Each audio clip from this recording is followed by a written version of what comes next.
Good morning, everybody. Welcome to another episode of Environmental Social Justice. I'm your host, Wendy Nystrom. Today I have my co-host, Joy Langford. Welcome back, Joy. Good morning. And today's special guest is Nico Herzetty. They are the founder of Phoria, which is a web app that helps plus-size women, non-binary, and trans people find clothes that fits their body styles and what they value. Welcome, Nico. Thank you so much. I'm really excited to be here. Thank you for coming. Now, when you and I talked, I loved the idea that clothing is simply not made for everybody. Even though it's being marketed as being made for everybody, it simply is not. You saw a giant hole in that program and you decided to fix it. So could you please tell people what exactly is Phoria? Yeah, absolutely. Clothing is something that we have to deal with every single day. And I never describe myself as like a fashion person, but I want to be able to put on clothes on my body that are comfortable, that I feel happy in, that I feel like represent me every day. And so I wanted to make that easier. And so Phoria actually started as just like a list of brands that I knew were more size inclusive, had some semblance of like sustainability mindset, and that I liked. And it started with a group of like 5 brands. I was like, surely I can find a few more.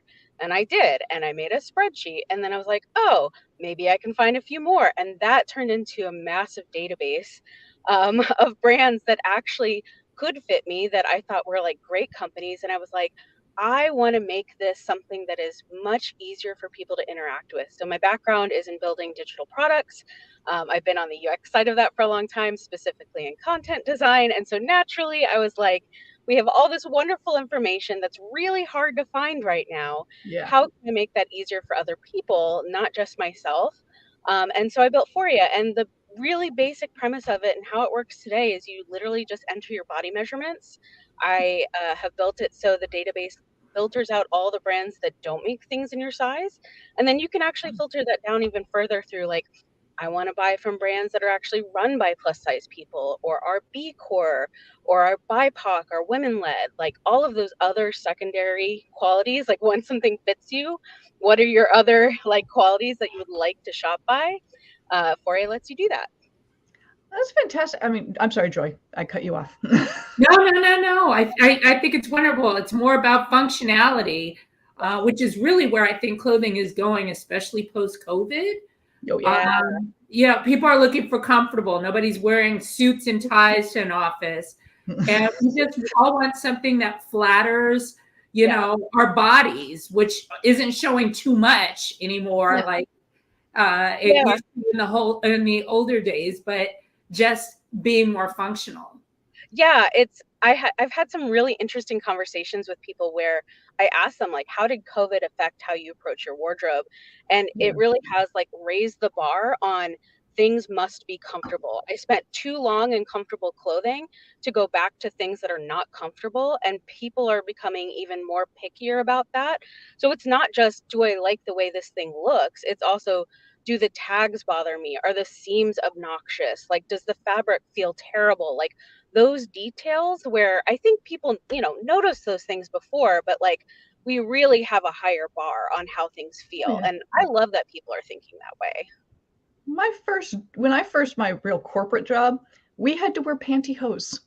Oh my God. Oh, yes. I remember that. I think then we're the same age. When I first got out of college too, yes, you had to wear pantyhose, and that's not too long ago. No, and it was a torture device because by the end of the day, you really were feeling it. Like you're like, especially I was also in New York, so think August in New York, folks.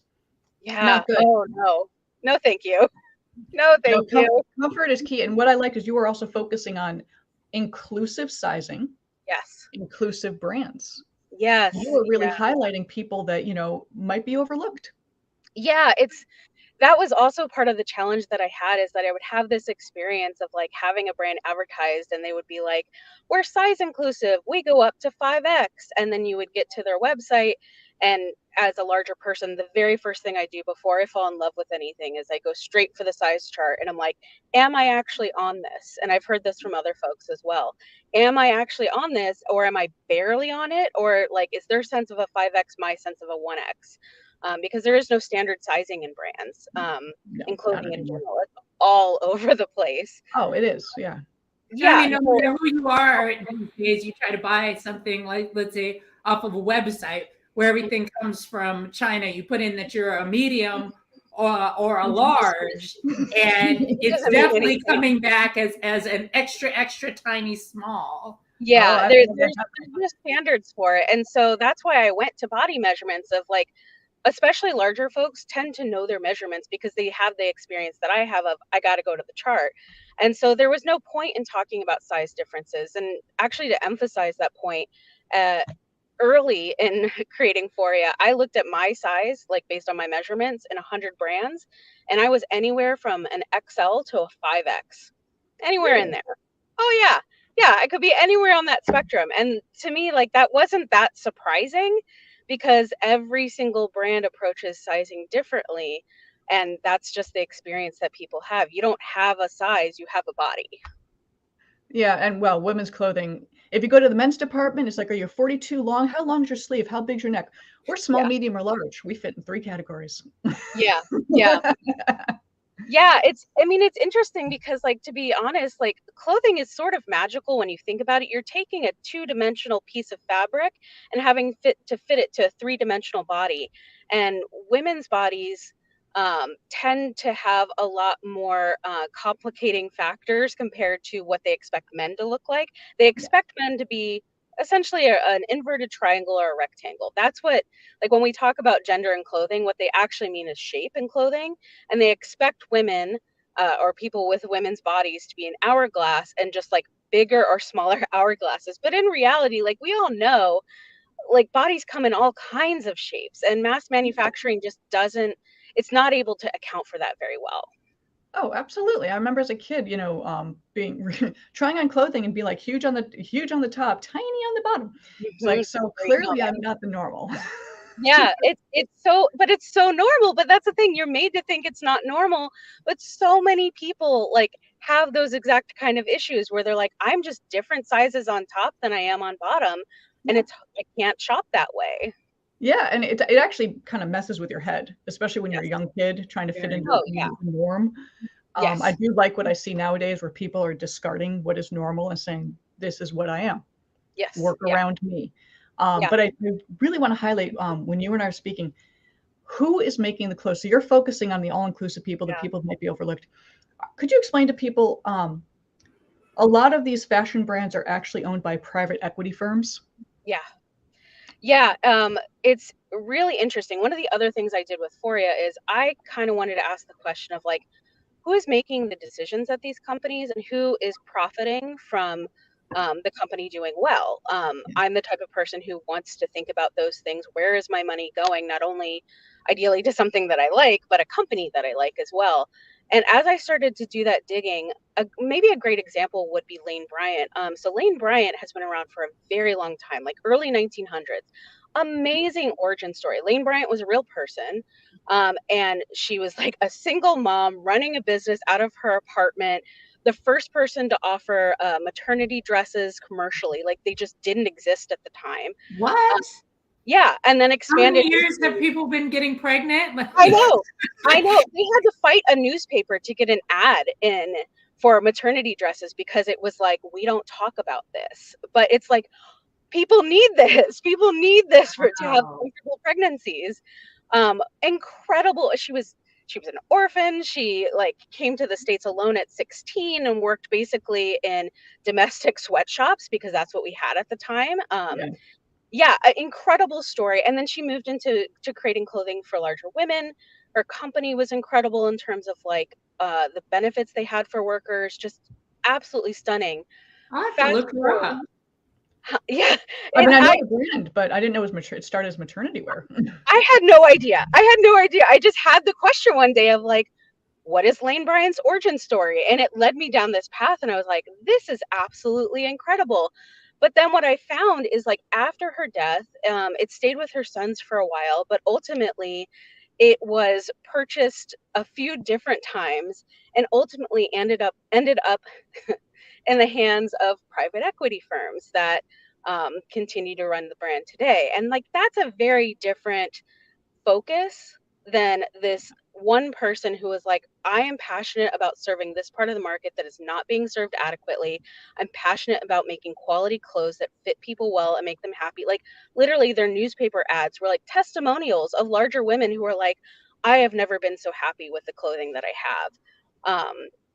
And today that's just not what it is. It's been sold several times. A lot of what happens is you'll have one firm that owns a bunch of the brands all together, and they're just creating kind of like a portfolio of like, we're going to hit the larger women's market and we're just going to make money that way. They don't really care about their customers the way that their founder did.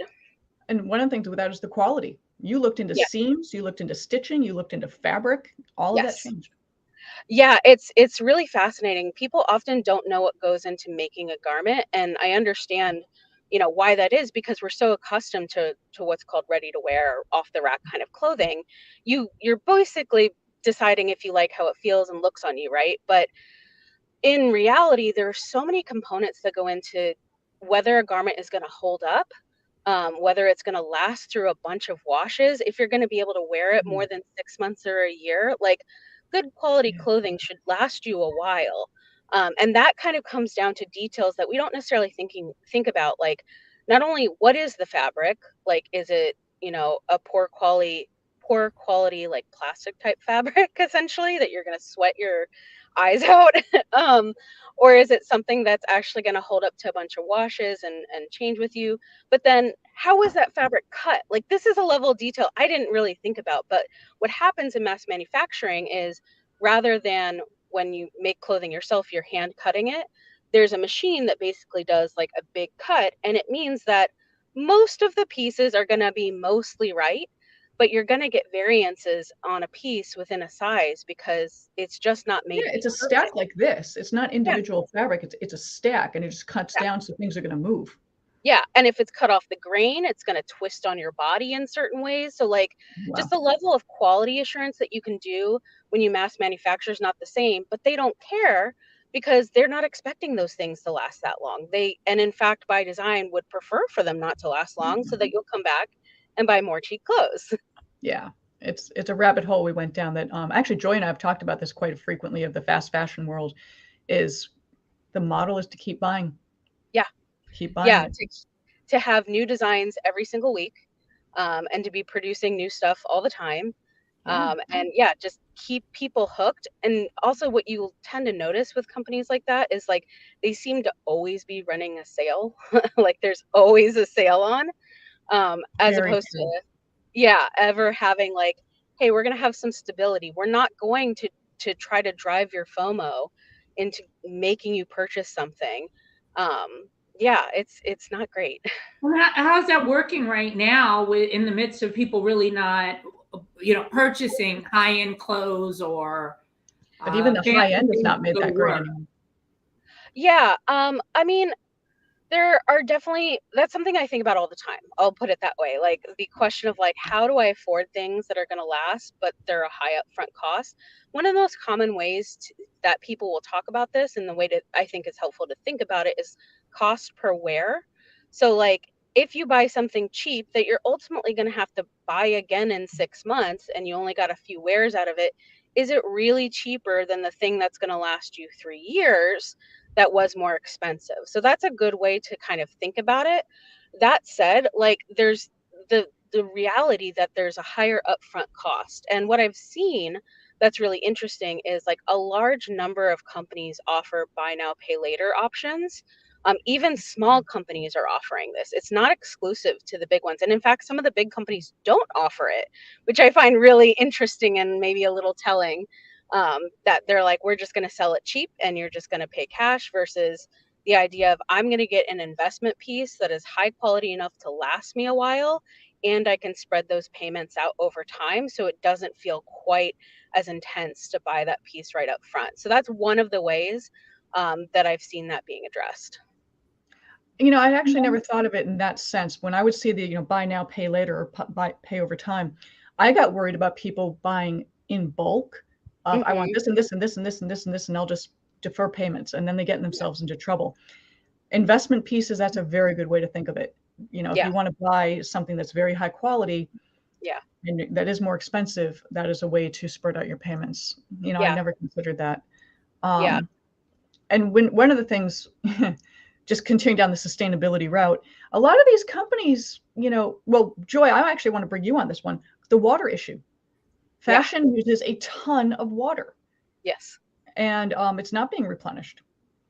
It's not. And I mean, even I know there's a legislator now in California that's even trying to regulate microplastics out of washing machines. So, I mean, sustainability is kind of like really getting its foot in the door as far as legislatively, whether it's water, washing machines, the clothing industry itself. Lots of different changes coming along. Good. Yeah. Yeah, it's great. And what's actually really interesting is I was just talking to one of the brands on the site the other day to learn more about what their process was for how did you actually go from the idea of a garment, the perfection of a pattern, to producing a large amount of them at once. And they talked to me about their process for finding somebody to manufacture their swimsuits in this case. And what was really interesting about what they told me, they're extremely sustainability minded. And they were like, if there is a sniff of something that doesn't feel good to us, we moved on to the next manufacturer. And they ultimately found one. They started in the US and struggled to find somebody who met the sustainability standards and quality standards that they wanted. Doesn't mean they're not here, they just didn't find them.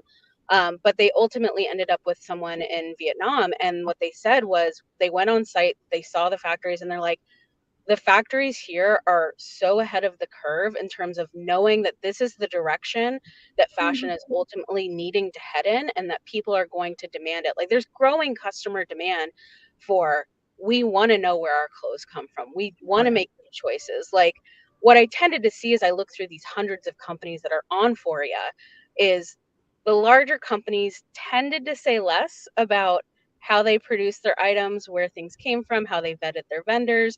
They might say something like, we're committed to good working conditions and fair pay, but like literally nothing to back that up. Whereas the smaller ones were like, greenwashing. Yeah, oh yeah, exactly. It's greenwashing. Whereas the smaller ones were like, here's my detailed plan of exactly like how I did it. Which is, I'm so happy to see, but like they have the fewest resources and they're putting it into the right things. And I think people are going to become more demanding of that kind of transparency and quality standards over time. I don't know how fast it happens. Like that's something that's kind of a question on my mind, but like we're going in that direction. And we need to. I mean, the fashion industry is definitely, I mean, as a kid, when I would buy an investment piece, you know, spend all my Christmas money on something, I had a pair of trousers that I bought when I was probably, I don't know, 13, 14 years old. I wore that until my freshman year in college. Yeah. And I finally had to give them up because they could not be let out any further. The length could not be lengthened any further. And they were floods and they were embarrassing. But the fabric lasted, the stitching lasted. Unfortunately, even with higher end fashion, we've now seen that quality go down though, because they caught on. They're like, I can sell more. Yeah. Oh yeah. I have also been really interested in companies that are committed to either repairing the things that they sell their customers.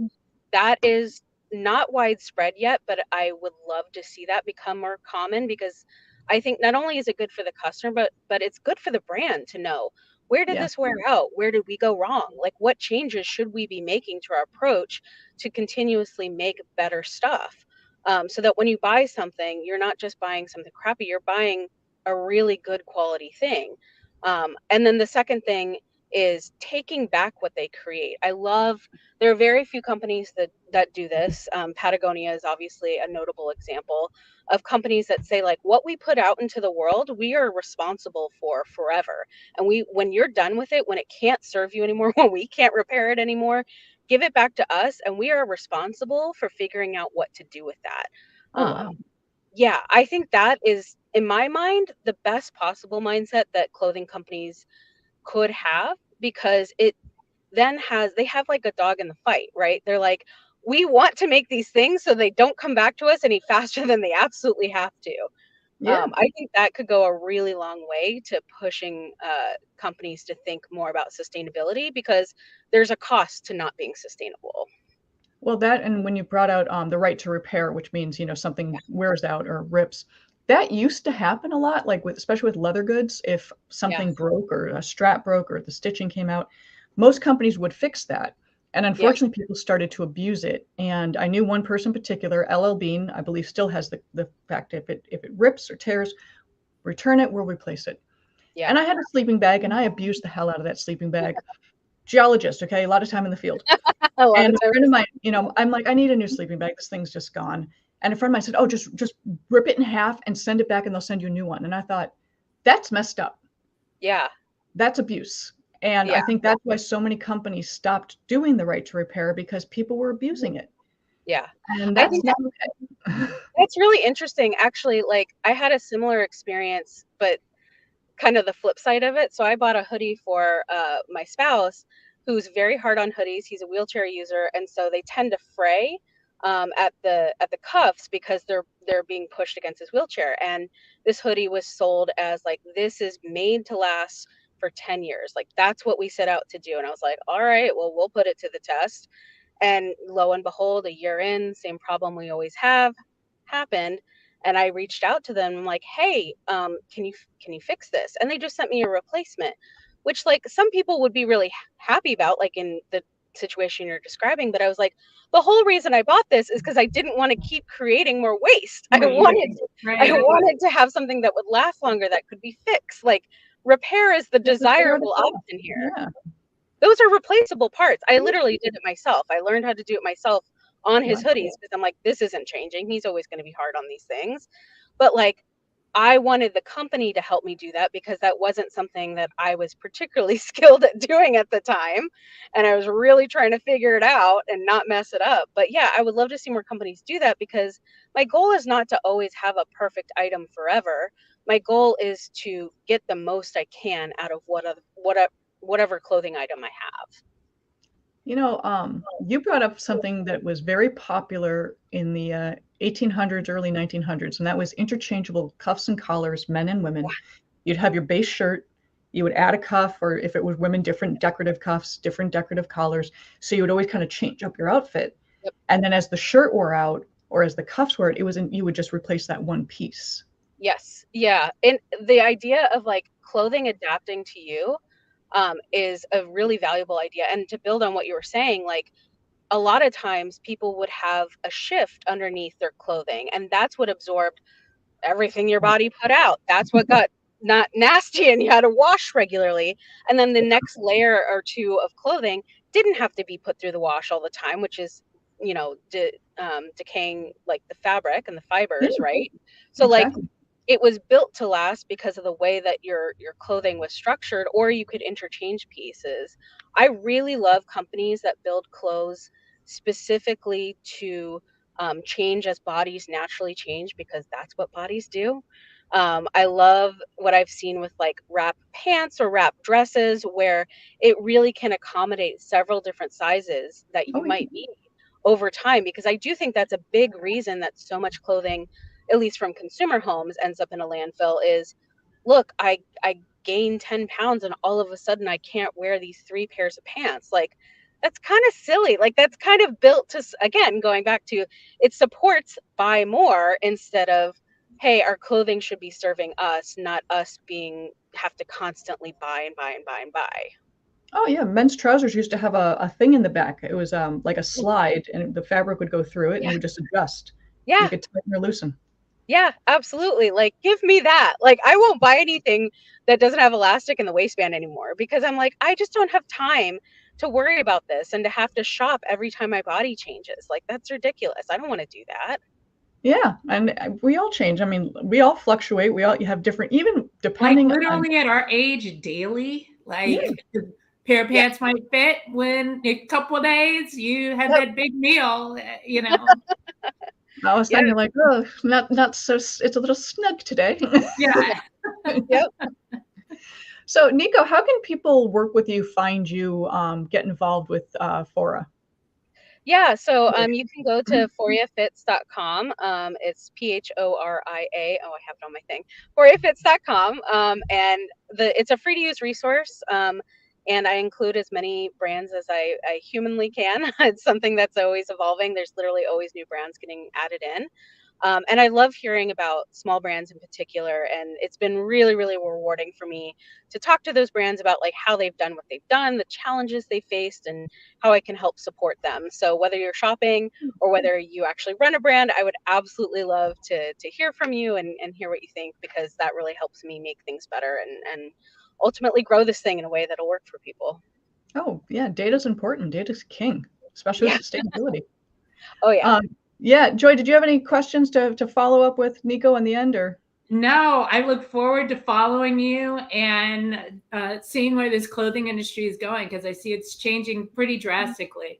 I mean, even on this episode today, we've talked about everything from pantyhose to slips. Yeah. Which are just non-existent anymore. And it's only been maybe a couple of decades. So yeah, it's wild. That is crazy how in just a short period of time, there's been so much change. Yes. Yeah. That's a very good observation, Joy. I actually didn't put those two dots together myself. Yeah. So, on that, thank you so much, Nico. Really a pleasure to have you. Please check out Phoria. It's a great company. It's a great idea. We all need to be inclusive, and we also need to focus on better quality. The fast fashion industry is not working. On that, I'm your host, Wendy Nystrom, Environmental Social Justice, with my co-host, Joy Langford. So thrilled that you were able to join us today. Thank you again, guys. We'll catch you next time. Take care. Thank you. Bye. bye.